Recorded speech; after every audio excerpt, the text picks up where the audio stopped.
Magandang umaga sa ating lahat. Narito ang update ukol sa minomonitor natin na sa manang panahon na si Typhoon Julian. Kaninang alas 2 ng madaling araw, si Bagyong Julian ay bahagyang humina at downgraded na into a typhoon category at nananatili pa rin pong mabagal yung pagkilos nito dito sa karagatan southwest ng Taiwan. At huli nga po itong namataan sa laing 280 kilometers west-northwest ng Itbayat, Batanes. Taglay nito yung lakas ng hangin na 165 kilometers per hour malapit sa sentro at bugso ng hangin na umaabot sa 205 kilometers per hour. Ito ay kumikilos pahilagang kanluran ng mabagal at sa kasalukuyan po ay hagip pa rin ng mga malalakas na hangin and also ng mga malalakas na pagulan ang area ng extreme northern Luzon. So patuloy pa rin pong pag-iingat para sa ating mga kababayan dyan at makipag-ugnayan pa rin po tayo sa ating mga LGU at local DRRM offices para po sa mga aksyon na kailangan nating gawin para sa ating kaligtasan. At ayon nga po dito sa ating latest forecast track analysis ay nagkaroon po ng significant change dito sa track forecast ni Bagyong Julian kung saan nakikita pa rin naman po natin na magre-recurve ito at kikilos pa northeastward or hilagang silangan kung saan nakikita nga po natin na papasok po muli ito ng ating area of responsibility at magla-landfall dito sa may southwestern coast ng Taiwan mamayang gabi or bukas ng madaling araw.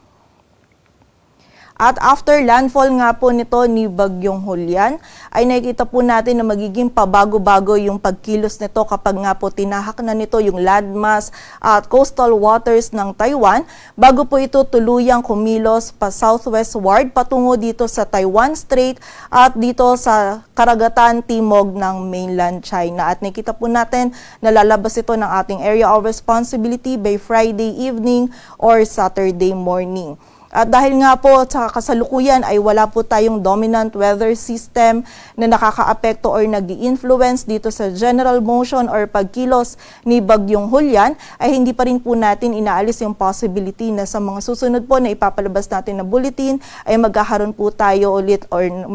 ulit ng shift or pagbabago sa track forecast ni Bagyong Julian. So continuous monitoring pa rin po tayo at patuloy na magantabay sa updates na ipapalabas ng Pag-asa. And also, nakita din po natin ngayon maging sa mga susunod na araw is patuloy na po yung paghina ni Bagyong Julian dahil po yan sa nakikita natin na papalapit or yung incoming natin na northeasterly wind flow or yung malamig po na hangin dito sa may East China Sea maging sa area din po ng Taiwan Strait. And also dahil nga po naging matagal na yung paglagi ni Bagyong Julian dito sa karagatan, sa southwest ng Taiwan or naging mabagal na po yung pagkilos nito dito po sa karagatan na ito, ay nakikita po natin na nagkakaroon na po tayo ng upwelling or yung hangin po is naitutulak na palayo yung surface water natin na mainit at napapalitan na po ito ng cooler water from beneath the surface ocean. So dahil po dito,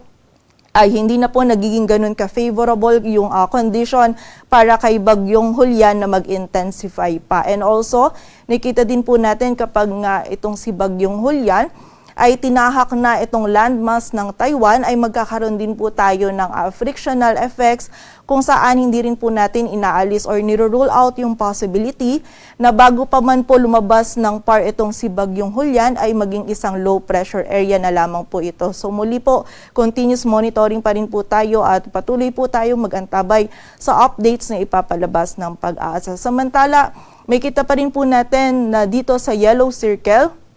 ay hagip pa rin po ng mga malalakas na hangin na dulot ni Bagyong Julian, itong area ng extreme northern Luzon kung saan sa kasalukuyan ay meron pa rin po tayong nakataas na wind signal number 1 sa Batanes, Babuyan Island, sa northern at western portions ng Ilocos Norte, maging dito rin sa northwestern portion ng mainland Cagayan kung saan yung mga areas na nabanggit po natin na yan ay makakaranas pa rin po sila ng mga malakas na hangin na dulot ni Bagyong Julian at posible pa rin po ito magdulot ng mga damages lalong-lalo na sa mga structures na gawa sa light material. So pag-iingat pa rin po para sa ating mga kababayan. Samantala ngayong araw naman po para sa mga malalakas na pag-ulan is medyo nabawasan na po yung mga areas na makakaranas ng mga halos tuloy-tuloy na mga malalakas na pag-ulan. But meron pa rin po tayong mga moderate to heavy rains dito sa area ng Batanes at Babuyan Islands at makakaranas pa rin po ng mga light to moderate to at times heavy rains naman yung nalalabing bahagi pa ng Northern Luzon. So muli po pag-iingat pa rin po para sa ating mga kababayan sa banta ng mga pagbaha at pagguho ng lupa.